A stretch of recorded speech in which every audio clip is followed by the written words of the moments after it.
Hello friends, स्वागत है आपका अपने चैनल प्रतिमास एंट्री में। आज हम लोग बनाने जा रहे हैं बहुत ही ज़्यादा देहात स्टाइल में बहुत ही ज़्यादा टेस्टी सी कचौड़ियाँ। उसी के साथ में होने वाली है एक टेस्टी सी सब्ज़ी और साथ ही में दही बड़े।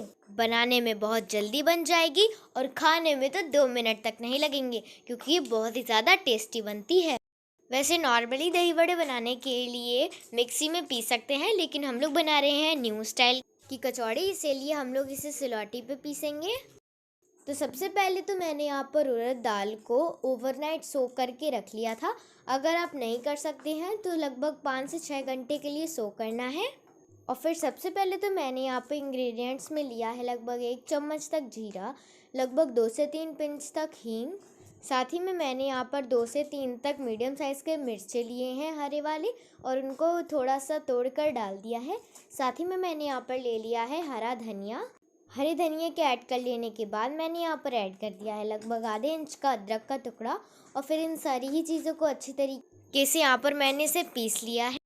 और फिर जो हम लोग सबसे पहला इसको पीसेंगे उसी में हम लोग ये सब मसाले ऐड करेंगे। और फिर इसके बाद जब हम लोग पीसेंगे उनमें हम लोग मसाले नहीं ऐड करने वाले हैं। और फिर जब सारे के सारे पिस जाएंगे तो फिर उसके बाद हम लोग उन सबको मिक्स कर देंगे। और फिर यहाँ पे जब आप लोग देख ही सकते हैं जो हमारा पहला सेट था वो हमारा जो है वो पिस चुका है। अब हम लोग इसको एक थाली पे निकाल के रख लेंगे। तो यहाँ पर जब आप लोग देख ही सकते हैं जो हमारी नई स्टाइल की कचौड़ियाँ हैं उसके अंदर की दाल की फिलिंग तो बन चुकी है। उसके बाहर की कचौड़ी को भी बना लेते हैं। तो सबसे पहले तो मैंने यहाँ पर लिया है आटा। मैंने यहाँ पर लगभग 2 बड़े कप तक आटा लिया है और फिर उसको अच्छी तरीके से छान लिया है। और साथ ही में जो हमारी चौकी थी उसी से मैंने निकाल कर थोड़ा सा आटा रख लिया है, जिससे जब हम लोग इसे बेले तो आसानी हो। और फिर उसके बाद मैंने आटा में डाला है कुछ मसाले। सबसे पहले तो मैंने यहाँ पर ऐड करा है नमक और फिर उसके बाद मैंने यहाँ पर ऐड करा है लगभग 1 से 2 चम्मच तक तेल। अब इन सारी ही चीज़ों को अच्छी तरीके से मिक्स कर लेना है पानी डालते हुए। तो यहाँ पे जब आप लोग देख ही सकते हैं जो हमारा आटा है कचौड़ी का वो मर रहा है। तो यहाँ पे हम लोग आटे को अच्छी तरीके से गूंद लेंगे। हम लोग जो आटा गूंदेंगे वो ज़्यादा टाइट नहीं होना चाहिए, जो कि हमारी कचौड़ी होती हैं वो फट जाती हैं अगर जो टाइट आटा होता है। तभी जो हम लोगों को आटा मारना है वो सॉफ्ट होना चाहिए।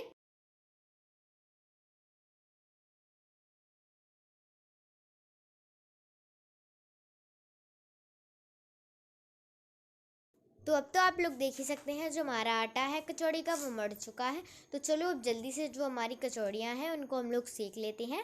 सबसे पहले तो मैंने यहाँ पर ऑन करी है गैस। गैस की फ्लेम रहनी चाहिए मीडियम टू हाई। तो यहाँ पे तो अब हम लोग जो है कचौड़ी को फ्राई करने वाले हैं। तो सबसे पहले तो मैंने चढ़ा दिया कढ़ाई।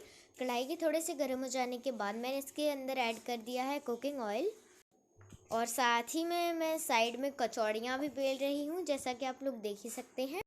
सबसे पहले तो हम लोग आटे की लोइयाँ बना लेंगे। फिर उसके बाद जो हमारी फिलिंग है उसके अंदर धीरे धीरे लगभग थोड़ा थोड़ा भरेंगे।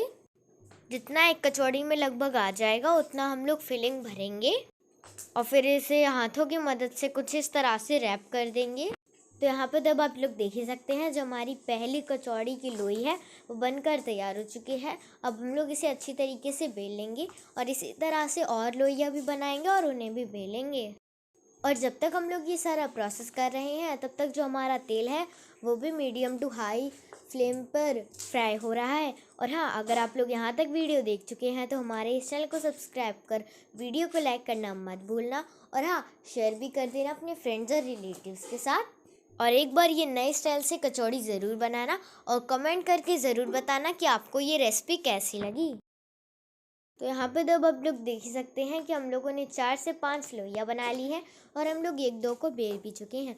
तो यहाँ पे आप लोग देख ही सकते हैं जो हमारा तेल है वो भी गर्म हो चुका है। तो अब हम लोग अपनी जो कचौड़ी है उसको बेल कर डाल देंगे तेल में। सबसे पहले तो मैंने यहाँ पर थोड़ा सा टुकड़ा डाल के देखा है कि ये जो तेल है वो अच्छी तरीके से गर्म हो गया है कि नहीं।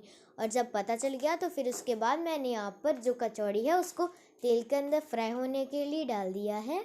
तो अब जो आटा हम लोगों ने चेकिंग के लिए तेल के अंदर डाला था अब हम लोग उसको कढ़ाई से बाहर निकाल लेंगे और जो हमारी कचौड़ी है उसको हम लोग तेल के अंदर डाल देंगे फ्राई होने के लिए। तो यहाँ पे जब आप लोग देख ही सकते हैं कि मैं एक एक करके कचौड़ियाँ डाल रही हूँ। साथ ही में मैंने एक बारी में 3 कचौड़ियाँ डाली हैं। जितनी बड़ी कढ़ाई आपकी हो आप उतने ही कचौड़ियाँ डालिएगा। तो ये जो हमारी कचौड़ियाँ बनेंगी ये बाहर से बहुत ही ज़्यादा क्रिस्पी होने वाली हैं और अंदर से उतनी ही ज़्यादा सॉफ्ट। जब तक ये गोल्डन ब्राउन ना हो जाए तब तक आपको इन्हें नहीं निकालना है और धीरे धीरे करके हम लोग इन्हें उलट पुलट के अच्छी तरीके से गोल्डन ब्राउन होने तक पका लेंगे। तो यहाँ पे जब आप लोग देख सकते हैं जो हमारी 3 की 3 कचौड़ियाँ हैं वो अच्छी तरीके से फ्राई हो चुकी हैं। अब हम लोग इन्हें निकाल लेंगे एक प्लेट में और इसी तरह से अब हम लोग डाल देंगे अपना सेकंड बैच। तो ये जो कचौड़ियाँ हैं लगभग 1 से 2 मिनट में बन जाएंगी। तो यहाँ पर जब आप लोग देख ही सकते हैं जो हमारी कचौड़ियाँ हैं वो कितनी फूली फूली हैं और खाने में कितनी ज़्यादा खस्ता हैं।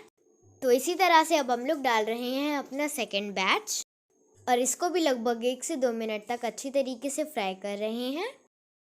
तो जब तक जो हमारी कचौड़ियाँ हैं वो फ्राई हो रही हैं तब तक साइड ही में हम लोग लगा लेंगे जो अपनी खाने की प्लेट है उसको भी। और हाँ, कमेंट्स में ज़रूर बताना कि आपको दही बड़े कैसे लगते हैं। और अगर आपको जानना है कि दही बड़े कैसे बनते हैं तो आप हमारे चैनल पे जाकर देख सकते हैं, वहाँ पर इसकी एक सेपरेट वीडियो है। इन्हें भी बनाना बहुत ही ज़्यादा सिंपल है। तो यहाँ पर अब आप लोग देख ही सकते हैं जो हमारा सेकंड बैच है उसको भी हम लोग थाली में ही निकाल लेंगे और इसी तरह से हमारे सारे के सारे बैच बनाते रहेंगे। मैंने तो इन कचौड़ियों को सर्व करा है टेस्टी सी सब्ज़ी, दही बड़े, अचार और साथ ही में बुकनों के साथ। ये खाने में तो बहुत ही ज़्यादा टेस्टी है और आप भी इसे ज़रूर एक बार बनाइएगा और ट्राई करिएगा। और हाँ, कमेंट्स में ज़रूर बताइएगा कि आपको ये रेसिपी कैसी लगी। तो यहाँ पर अब आप लोग देख ही सकते हैं जो हमारी कचौड़ियाँ हैं वो कितनी ज़्यादा सॉफ्ट बनी हैं। लाइक करना मत भूलना और thanks for watching my videos. Bye bye.